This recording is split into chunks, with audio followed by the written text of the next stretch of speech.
Welcome to What's Next Longevity Deal Talk. I'm Fred Fishkin along with Mary Furlong. Hi, Mary. Hi, Fred. We have a couple really interesting and forward-leading deals to cover today. We do in this edition, AI in senior living, Botco.AI and Carlton Senior Living. And we have another, you could say, smashing deal to highlight as well. You'll get that later. This episode is made possible by Botco.AI, making out-of-the-box chatbot solutions.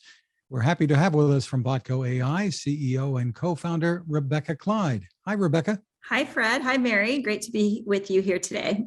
And from Carlton Senior Living, President Dave Coluzzi. Hi, Dave. Hi, everyone. We're so happy to have you both here. And Dave and I were just reminiscing the last in real life learning journey we took with our clients was to visit Carlton because you were doing such innovative things. So we want to hear more about those. But let's start with Rebecca and tell us what Botco does. Great. We are a conversational automation solution for the health and wellness industry, and we help automate all of the most commonly requested conversations that come into a lot of healthcare businesses, including inquiries about products, services, pricing, insurance. And then we help, ensure that businesses like Dave's at Carlton get lots of really great leads and improve their move-ins. David, for those who may not be familiar with Carlton Senior Living, tell us your story and some of the things that helped set you apart. Sure. Carlton is family founded and family owned. We have 11 communities all in Northern California. They're all within a driving distance, which I think makes that somewhat unique as far as keeping track of what's going on in our culture. We have about 1,300 residents and just over about 1,000 employees. And we've been in existence since 1985. And I know, because I've listened to some of the innovations you have there, what are some of the leading programs that you have? And then tell us why you decided to, or how the Botco deal came about. Sure. I think through the years, one of the things that we focused on and continue to focus on is our staff. So the first and foremost is we wanted to make sure we had a great and strong foundation of staff and how we can make that even more enhanced and I think probably fulfilling for what the type of experience that they deal with as far as dealing with humans each and every day. So what we wanted to do is try to give them as much resources so they could do their job, which is the one-to-one contact that we're really most important with. So we started off back in the day with passing out meds, and we use a EMR system. So we stopped the handwriting, things like that. And then we just developed a system with Alice, which is a assisted living information system. So now medical records are all non-paper. Our task sheets for staff is all on their phones. And now we have all our staff have iPhones, and that's how we communicate with one another and obviously deal with residents and any types of care that they need. And then on the marketing side, we found Botco, and we'll talk more about that. But one of the things that we noticed for us is, again, labor-intensive dealings on the phones or through the website. So people would call us and want more information or write to us. And what we first did is call any community and we'll give you information. But we have 11 different communities, and you'll realize as best that we do our training, you get 11 different answers. And then what we did is we started thinking, well, we'll do a call center. So call center was great. They had more people, answered more calls, but they didn't have the culture of our company. I mean, and I'm sure they have a great area where they need, but again, we're humans taking care of humans, and we needed that personal touch. So I think we went on a dating app and we were looking for a partner. So eHarmony connected us with Botco. But what we wanted is be able to talk to our residents or inquiries and have the same message, but not to the point where they think they're talking to a computer. So what was great about Botco is it became more conversational. So what I love about it, quite frankly, is Rebecca is firmly involved. So it's great to see the owner, so to speak, being on every call. And we found it was like a perfect marriage because Botco says yes, and then what's the question? And that's how we, as a company, react to our staff or residents. The answer is yes. What was the question? And we've been developing this ever since, and it's just been extremely effective. Because again, not only do we control the messaging, but what's great is inquiries when I've had enough and I want to talk to a live person, it's seamless. They can talk to a live person anytime they want. And I think that's what I was probably most impressed about Botco, just as a start. So Rebecca, from your side, you're giving a lot of qualitative insights as you gather the information with AI. So tell us what attracted you in Carlton. Well, when we met the team, Dave and his team, one of the things I loved was just how they thought about technology as a way to scale their reach, right? One of the things I admired about this organization is just how people-oriented they really are. And interestingly, it's the people orientation and the culture orientation that really causes them to lead on technology, right? They're trying to make everybody's jobs better and more efficient and more enriched, right? Better. So some of the things that they're able to learn through Carly, which is the virtual agent that runs on their website using Botco.AI, is they get to understand what locations people are most interested in, what needs those locations might drive. So maybe an assisted living need is in one location, maybe there's a dementia care need at another location. And giving the team those insights is really helpful for them to be able to do their jobs better. We also can identify times of day when people are searching and asking questions about their healthcare needs. A lot of the people searching for a senior living solution are oftentimes working people who have day jobs, and they don't have time during the day to be on the phone calling, a bunch of different senior living centers for their mom or for their dad. And they do these things in the evening. And so being able to provide that instant access, instant answers, helpful information 24/7 also helps Carlton provide a better experience for their consumers and for the families that they serve. And ultimately, I think it's what's driving all of the great results is just that surprise factor of, wow, they answered all my questions and it's 10 o'clock at night. Now I'm better informed. I can make a decision about where I might send my mom or my dad. And isn't staffing like the number one issue or one of the number one issues, Dave, in senior housing today? It's incredible. And I always talk about Carlton as a community, and we're really a community within a community. So whatever's going on out there in the world is happening to us in a more concise basis. So you're absolutely right.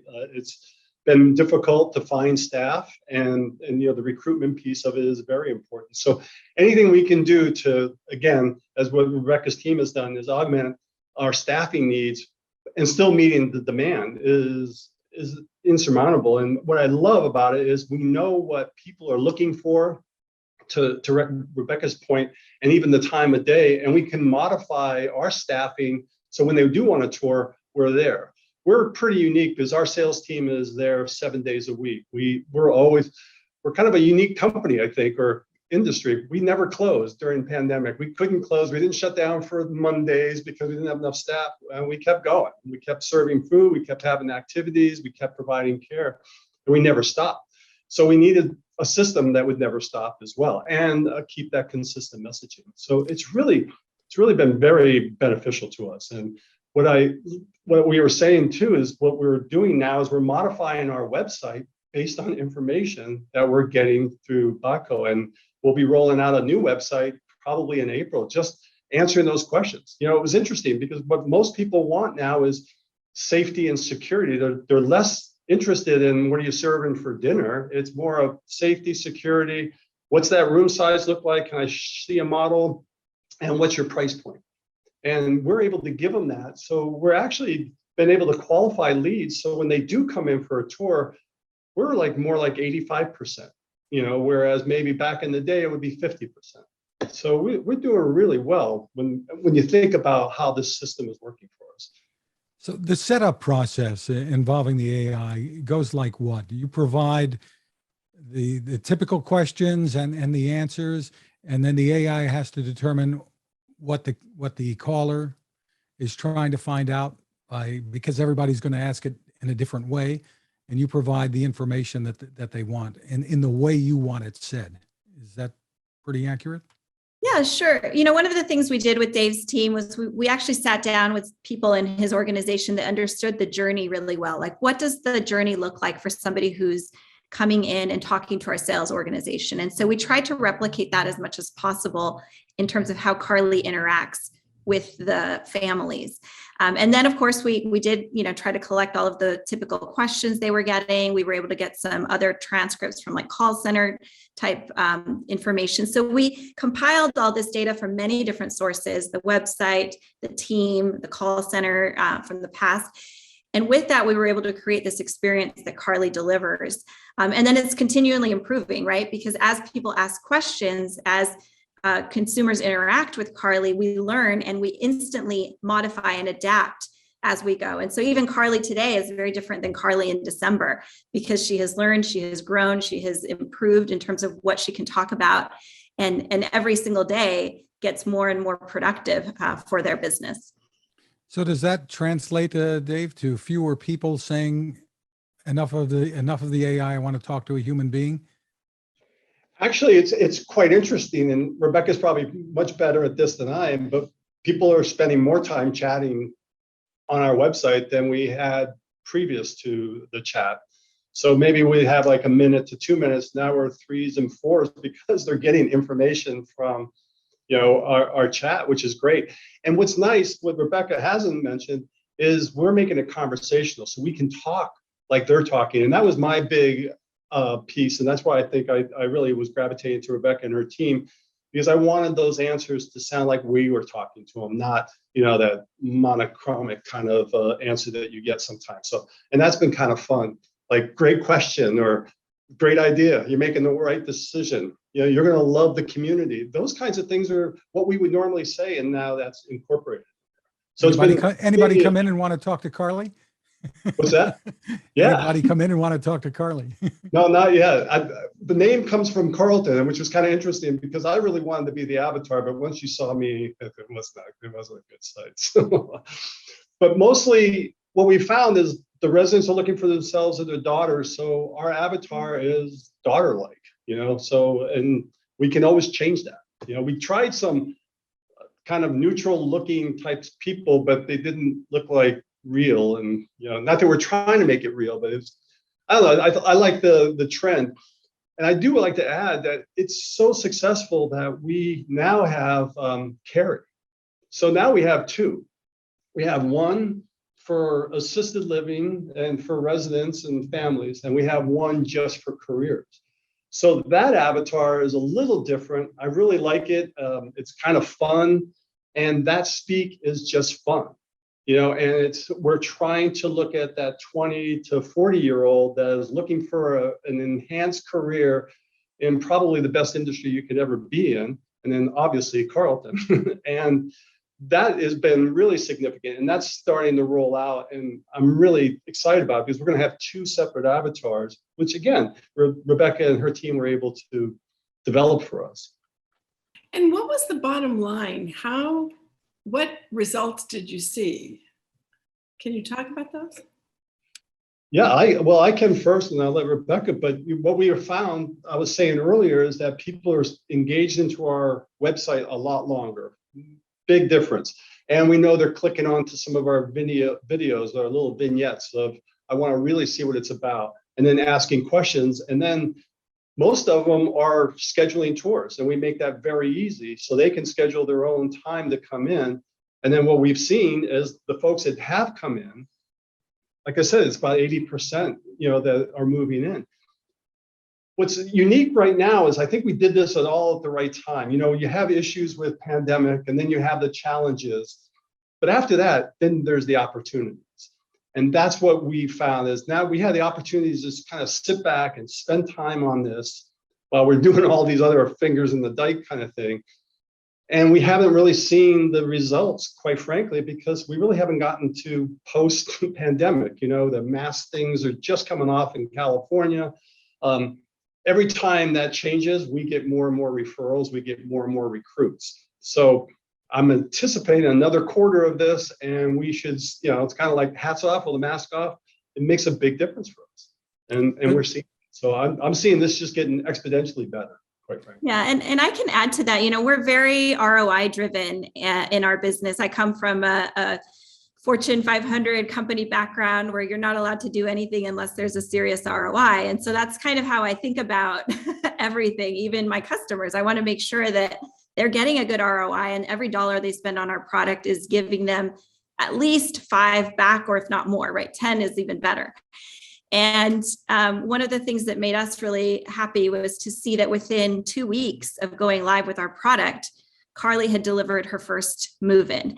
So think about that as a new employee. I mean, how many employees can you hire today that can produce within 2 weeks? It's very few. I mean, most people will tell you a 3 to 6 month ramp is typical, but Carly was able to produce within 2 weeks, and has already started to consistently deliver, like Dave said, tours, deliver move-ins, and deliver really, really fantastic ROI for the business. And so that's what really we anchor ourselves around. Of course, we love that, Dave likes the avatar and then that, the conversational aspects, but all of that is there to drive a business outcome.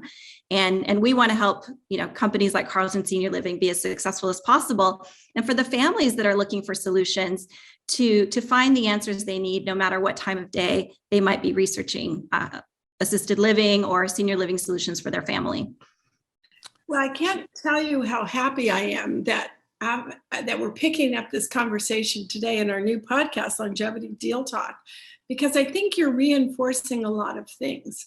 So, Dave, you are a market leader we knew before, and your team was enthusiastic about technology. So in some ways, you didn't have to get up to speed with telehealth and things like that. And then, of course, Rebecca, you and Anu and the team in Botco, you really have the market leading AI, and somehow you found each other, and you're taking a deep dive into the customer journey. So the entrepreneurs and investors who watch this podcast, take a lesson from this case study, because you have to know the customer journey. And I hear entrepreneurs tell me, I misspent money going to market by buying search engine words. Look at how this intelligence has informed your web strategy, your team strategy. It's really market leading, I think. Dave, I have one other question, because people are watching this to learn about selling into senior communities. Tell us what your perspective is on some of the other issues facing CEOs in senior housing today. No, I appreciate that, Mary. I think I've listened to a couple of your podcasts, and I like the fact that venture capitalists and things like that really look for people that have that enthusiasm first. And I think that's very important. We've had some entrepreneurs come in and they basically go, hey, I have this great product, see if you can sell it for us. That doesn't work. We have a day job, but what I think, and again, I'm old school. I think we got to, at least today, I can't see us replacing caregivers and the human touch, but there's a lot of work behind the scenes that we could take care of. We use a POS system that's from a restaurant for our dining. I talk to a lot of my colleagues. I'm on the board for CALA, and I'm asking about it, and a couple of them go, oh yeah, we do it. It doesn't work. And I go, why doesn't it work? Go, well, everybody writes down their orders, then they go to a kiosk and they stand in line, put it in the kiosk so they can send it to the kitchen. And I'm like, every restaurant I go to, they have the tablet in their hand. They're talking to me. They're putting the order in, and I'm still talking to them, and my salad's coming out, kind of thing. So we incorporated that. It shaved off about 40 minutes of mealtime. Our staff, the residents just love the staff because the food's coming out hot, and the chef's not throwing knives because he can't read what they wrote. So, I mean, it just works, and that's the kind of thing I think what we have to do is look what's working out there in the community and how that can be incorporated in the community. I mean, we're working with Amazon and a company out of Speak 2 out of New Jersey, and it's basically talking to Alexa about turn off the lights to what's for dinner and when's the casino trip, and that's going to get morphed into getting away from call systems where we have right now emergency call system. You have to crawl over to a string and pull it if you have an emergency, or you push a pendant. But that's all it is. It's just an alert. So all my staff are running up there because it's an emergency, correct? But we can't triage. Where maybe Alexa can help us triage by, there's an emergency. What is it, Dorothy or Dave? Well, I'm just looking for my blue sweater. Oh, so it's not an emergency. Your blue sweater is on your bed, but we'll go to an emergency. That's going to save not only staff time, but resident satisfaction, because every time I go to a resident council, they go, "You don't have enough staff." I go, "Wait, we really do." It's just that if you think you have an emergency and Betty thinks she has an emergency, that's where everybody went, you know? So those kinds of things, that technology, that's what I see is coming up next. All my staff have phones, we can communicate. It's really pretty impressive. We used to have walkie-talkies, and walkie-talkies cost us like $400 or $500. Nobody took care of them. Throw them on the ground, swing them up by the antenna. As soon as we gave everybody iPhones, we have never lost an iPhone. We haven't even replaced one yet. It's amazing because you're used to it. You know, you take care of certain things. So it's really profound that a lot. Don't throw that. But terrific use of the technology, it sounds like, Dave. Help staff, help staff and residents to communicate. Just real quickly, when I first came out here talking to residents, and we had hardwired phones in everybody's rooms, and I don't think any of our residents had a cell phone. And now today, and it's funny, Betty has her birthday she's 105. She's gonna be 105 today in one of our communities. And I love her. She's just gorgeous. She wears hats. She's on our website. She has a cell phone. Almost every one of our residents have a cell phone. So exponentially, technology is growing. Don't leave out the seniors. They're not stupid. They know what's going on. So terrific. Happy birthday, Betty. We want to throw that in from us. So. I think I remember Betty. My son used to go there and have lunch, and I think we had lunch with Betty one day. But gorgeous. You're making a really important point, I think, which is that the technology that takes care of these other tasks allows more time for the human connection and allows people, this is the theme of our podcast. So Rebecca, any parting thoughts from you? Yeah, I was just going to share, one of the things I've loved about partnering with Carlton Senior Living is just how dedicated they are to thinking about seniors as modern and with it. I often get asked, like, really, you're selling into senior living? How are they even interacting with an AI? And I'm like, actually, they're one of our best customers, and you would not believe. So please don't discount seniors. They're a lot smarter and with it than you realize. And if you look ahead at the next 10 years, we're having the largest generation of all time, millennials, will be turning 50, which means pretty soon they'll be old enough to start shopping for 55 and older communities. So, this is only expanding, and these are digital natives that are going to be entering the senior living kind of, world very soon before we know it. And so it's companies like Carlton that are going to be ready. They're going to be ahead of the curve. They'll already be completely ready for this new onslaught, essentially, of generational expansion that is happening right before our eyes. The websites are carltonseniorliving.com and Botco.AI. Dave and Rebecca, thank you so much for spending time with us.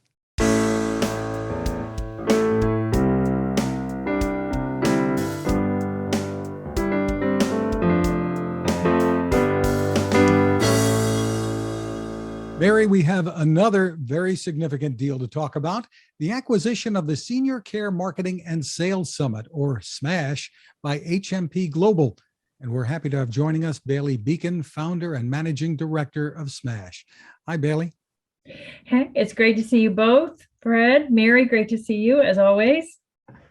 Well, I was just saying prior to our beginning here, that this is a big move, and congratulations to you, and thank you for taking time to be with us. Now, Bailey, I've known you a long time. I know how hard you work and what it took to build that sales summit.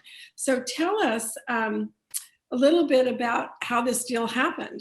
We were frankly a little surprised to hear from anybody, and I say that not because we think a great event, certainly in senior care, but in general, with the pandemic, conferences, as you're well aware, because they involved having close groups of people with no ventilation, really shut down, and certainly in 2020 and even a lot of 2021 with the unknowns and depending on what time of year it was. So I think all of us in our side of the industry, the event, whether it's trade shows, conferences, whatever kind of event, just thought it would take years to build back enough And I don't even mean my financially, just meant, the mental idea that people will visit would take a while. However, acquisitions really haven't slowed that much. I think, I think people are and companies are really looking to make sure that if they're trying to grow a particular portfolio or launch in a particular area. So HMP Global, the largest healthcare event and education company in the US, approached us after their acquisition of the Argentum trade show, which was their, I would say, their flagship acquisition for this portfolio. They do have two other events and I think a digital product, if I'm not mistaken, the Annals of Long-Term Care, as well as the Post-Acute Symposium. They had that prior to acquiring the Argentum trade show. And from there, they heard great things about Smash and they approached us. And, after 9 years, it was time. We wanted to grow more. And really that they were a great, we saw them as a great resource, a great launching pad, a great group. To be involved with, they're very, very excited about being involved in senior care and senior housing and, look forward to continuing to grow the portfolio. So now we're fortunate in this Longevity Deal Talk podcast to have a global audience and a lot of stickiness. A lot of people watch this podcast. And so tell us how you built Smash and how, as a woman entrepreneur, what niche did you see in the market? Because we have listeners that come in from Europe and other places. So Smash was really an epicenter to learn about sales training in senior housing, right? Sales and marketing training. So the idea came, I've been running trade shows and events forever. This was and is what was my third company. I sold the asset, not the company, so it's always hard to say. But and so back during the ugly 2009 recession, found myself, as many did, as a woman of a certain age, looking to find work. And although I had been, very well known and am pretty well known in the events industry, it was a tough world out there for everybody. And so I was taking different consulting gigs, and I had kind of tired of working on events that had I was not interested in at all, including my last one, which was called Reality Rocks for fans of reality TV. And that was the end. I said, I've really got to try and get into an industry that I care about. So, out of the blue, after thinking that, not too long time, I saw a little ad for Lincoln Healthcare, and they specialized in conferences in senior housing and senior care. My parents had been through that continuum, and I just felt an affinity for it. Began working with them over about 2.5 years or so, and I knew when I started there, because I've launched a lot of events for companies and for myself. I know it's really, really important, one, to know the industry, love the industry, get to know the people. So I did a lot of that. They did CEO level events. So it was great to be able to understand the industry from that perch, in working with those CEOs and in developing sessions and education for them. And after about 2.5 years with Lincoln, I saw what I believe was an opportunity in that second tier C-suite, right? From operations to sales and marketing. And as a sales and marketer in my heart, it was about 2014. And the sales and marketing world was changing dramatically with digital ads, technology, marketing automation, CRM systems. It was blowing all of sales and marketing up. And so I looked at senior housing and senior care, and I thought, what's always the most important thing for any company is revenue development, right? Whether it's through marketing and sales. So there was nothing being offered in the trade shows, maybe 1 or 2 sessions that were not really dealing with the really tsunami-like changes in sales and marketing, particularly in the technology space there. So we made it, I said, let's give it a whirl. And Lincoln wanted to stick with their CEO and their conference model. And so we parted amicably, and I literally left there. And the next day I flew out to Chicago, got hotel space, and launched the event. I had a lot to do in that. For your viewers who are thinking about being entrepreneurs, it's not so easy to do without money and capital. So while I had announced the event, I really needed to find a partner who could. I did not want to build the back end of a company again that I had done, and it's a lot of work to, from accounting to IT to everything these days, and certainly even in the past. So I needed a company that could provide the back end resource as well as operating capital. I had some, obviously had some capital, but needed more. So I ended up partnering with a company up in Canada called McGregor Communications. They're a great company. They do a lot in the project management and business analyst space. Funnily enough, I'd sold some of those shows to them many years ago, because I've also been in M&A for a while on the event side. And they've been a great partner for 9 years. And they brought exactly those two things to the table. A great back end where you call it your back end COO, they did all of that. So that me and my small team could really focus on building out a great event, and listening to the industry and what they really wanted. And what they wanted was they wanted two things. They wanted no feedback loop, or very little feedback loop. They wanted people coming in as speakers, as topic experts, authors, people who are not necessarily connected with senior care, who knew, who were top in their field in strategy or tactical development. And so 80% of our speakers are not in senior care or senior housing. But we do have a lot of case studies within the industry as well. We have over 55 sessions now in just pure, again, revenue development for senior level executives in larger multi-unit organizations. So you said that the offer from HMP Global came pretty much from out of the blue. Had you known people there or known anyone there, or was it a complete surprise? Because that would be, I think, a little unusual. Complete surprise. From what I know, and I don't know the whole, but there were people in the company, especially on the behavioral health side, who we shared some sponsors with, who, are obviously, they've made a commitment to this space. They really like it. They love the community. They see this patient community, and as well as the server community, the provider community, as so passionate and so committed.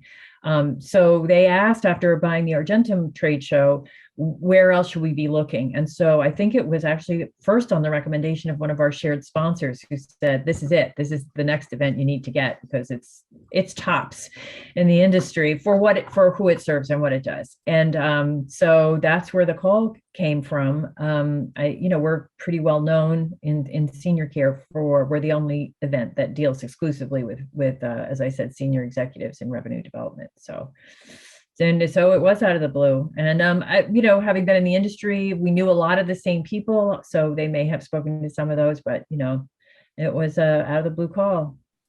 So we participated in each other's events, and that's been fun. And we see one of the key areas of growth is behavioral health. Mm-hmm. So when you think about, I'm assuming they also got part of your time going ahead in the future, right? So yes. Yeah, yep, you'll be helping them with programming. It's been a crazy COVID time between staffing and security and safety and mental health issues. So are there some areas that you see that we should be looking at in the future in terms of programming and what we should know about selling into senior housing? Because our audience is entrepreneurs and investors who would be selling into senior housing in some cases. Absolutely on the behavioral health side. I don't think I heard that word mentioned in senior care until about 3 years ago. Really right before the pandemic, it was, just a kind of an inkling in the way that it's not as if, obviously, they've had memory care that's growing, although there will not be enough care for memory care as we move forward, but that's an issue for another day.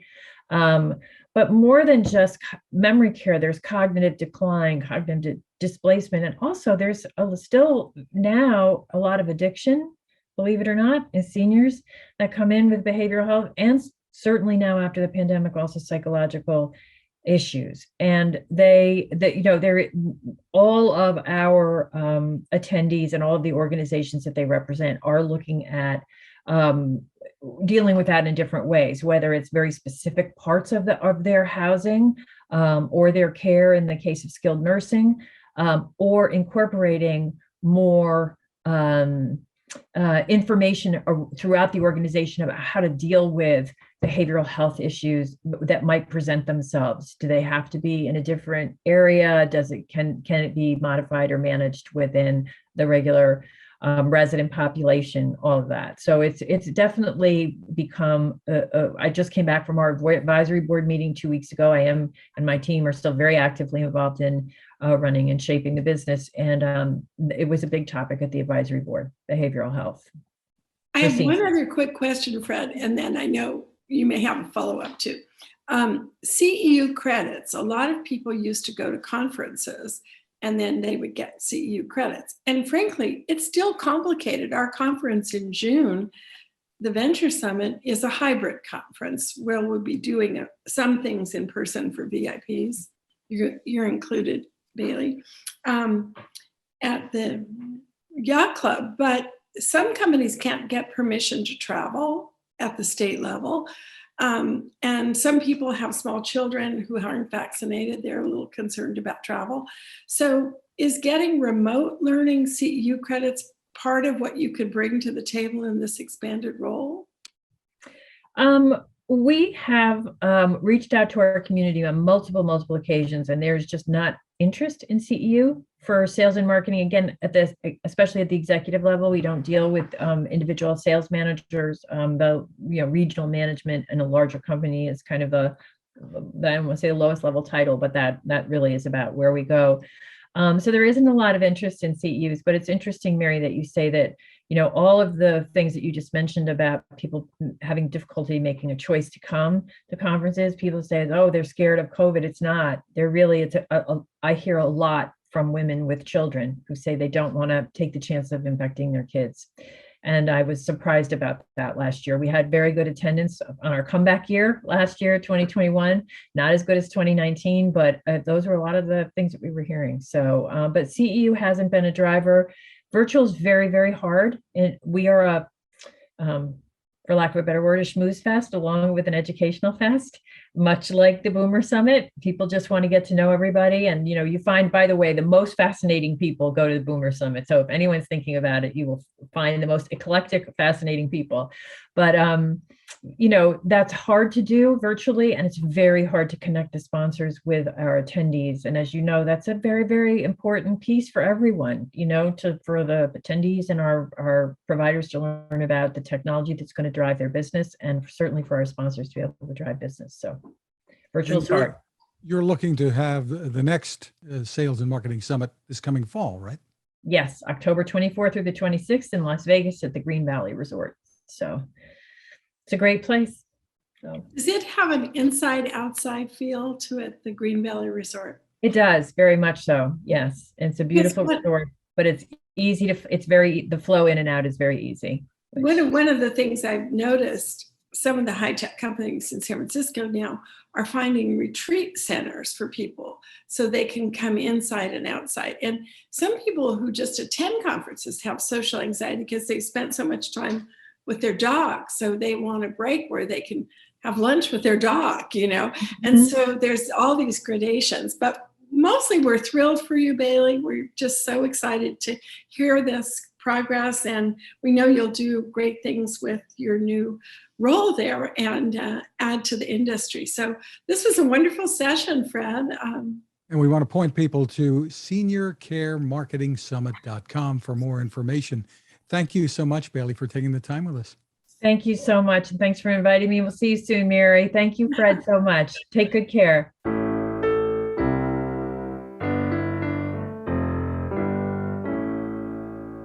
Well, Mary, both of the panelists that we had here, both sessions were very, very worthwhile, and we learned a lot. Yes, it was so impressive how much they got done during the COVID. And also they were using technology to really advance their programming, right? And to make lives better for their staff, as you said. Well, that's the idea. It's not necessarily technology that can replace people and you can cut your payroll, but it's to make the jobs better, make them more efficient, And it's good for everyone, good for the employees and good for the people who are living there, the customers, really. And it can really make a huge difference.